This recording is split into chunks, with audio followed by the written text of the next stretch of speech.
બેન બેસો આપણી વચ્ચે બનાસકાંઠા લોકસભાના લોકપ્રિય ઉમેદવાર આદરણીય જ્ઞાનીબેન ઠાકોર, વિસ્તારના પૂર્વ ધારાસભ્ય અને ખૂબ જ લોકપ્રિય આગેવાન આદરણીય શિવાભાઈ ભુરિયા સાહેબ, બનાસકાંઠા કોંગ્રેસના સન્માનીય અધ્યક્ષ આદરણીય ભરતસિંહ વાઘેલા સાહેબ, વરિષ્ઠ વકીલ મુરબ્બી આદરણીય બીકે જોશી સાહેબ, ભીલડી લાખણી દિયોદર તાલુકા કોંગ્રેસના સૌ આગેવાનો, આપ સૌનું દિયોદર તાલુકા કોંગ્રેસ સમિતિ હાર્દિક હાર્દિક સ્વાગત કરે છે. હવે વધુ સમય ના લેતા હું નાનજીભાઈને વિનંતી કરું કે તેઓ આગળનો દૂર સંભાળશે.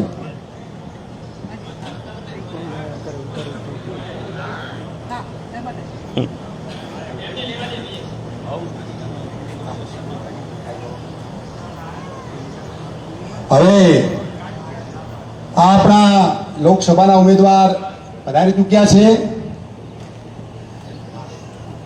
સ્વતંત્ર ભારતના 18મી લોકસભાની ચૂંટણી જાહેર થઈ ચૂકી છે.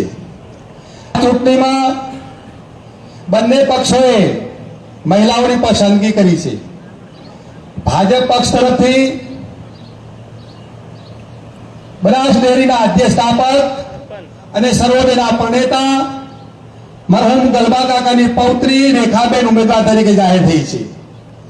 જ્યારે કોંગ્રેસ પક્ષમાંથી નેક અને ઈમાનદાર પરિવારમાંથી આવતી અને સરહદના ગાંધી તરીકે ઓળખાતા નગાજીબાની દીકરી દિયોદરમાં તાલુકા પંચાયતની પ્રથમ પ્રમુખ બનેલી, ત્યારબાદ બાબર તાલુકો અલગ પડતા ત્યાંની પણ તાલુકા પંચાયતની પ્રમુખ બનેલી, જિલ્લા પંચાયતમાં ગયેલી